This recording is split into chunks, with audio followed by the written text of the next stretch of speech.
It was in 1975, though, being with the Sheriff's Office, that I started working with my first nonprofit, Parent Center, which is still here today. Maybe some people from the room are in the Parent Center.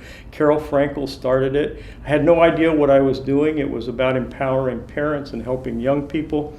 But I think that probably started my involvement with maybe 20 nonprofits along all these years.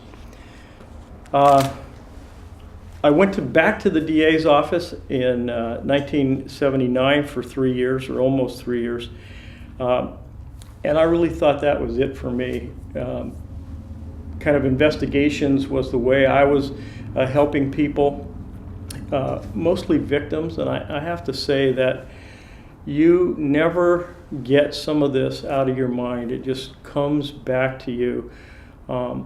Parents that have lost children to murder,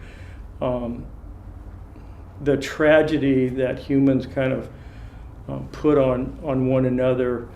You never forget that side of it. Everybody gets wrapped up in the prosecution, and we can never really forget, and I hope nobody ever forgets victims in these cases, because the shift then kind of tends to come to the defendants in those cases. As luck would have it, Ray Bellegarde, who I mentioned earlier, and who became a mentor to me, became the chief of police in Watsonville in 1982. He changed the whole landscape at Watsonville PD, created opportunities for people to test for jobs, and I was lucky to get a captain's job there. And we were immediately met with this huge 18-month strike, labor strike in the frozen fruit processing thing, changed the community almost completely. And then became the chief of police in '89, and the Loma Prieta earthquake happened in 1989. And there's a connection here with the Red Cross. There's a connection with the Red Cross in the 1995 floods in Watsonville. There's a connection with the Red Cross in so many fires that we've had. And we just 2 years ago lost a little girl in a fire. I want people to know what it means to these victims when the Red Cross comes and is able to immediately supply some place to live. You've just been burned out of your house at 2 o'clock in the morning and you have nothing.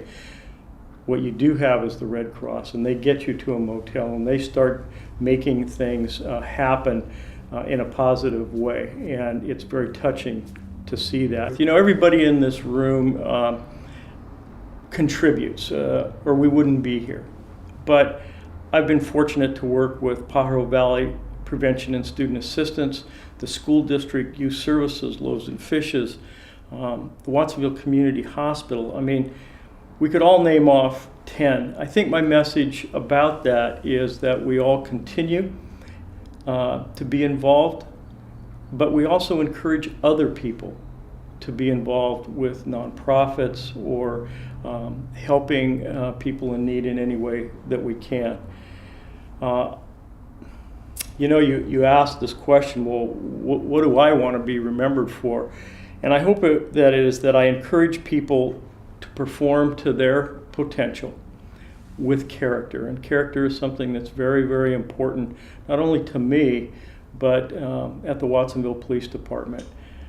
It's not something that you study and that you get. It's something that we all have to have in front of us every day, whether it's called character or ethics or by any other name. It's something that we practice hopefully all the time, keep in front of us. And I'm going to take a little time off, but I've got some property in Santa Cruz that I'd like to develop. Who knows how that's going to work out. I've already turned down an offer to go to Afghanistan to work for the United Nations, so I thought that was probably not in my best healthy interest. And but I'll be back. I'm still part of this community. I love Watsonville. I will live there, and I want to thank really my wife and my son Alvin for, their support. Nobody does this alone.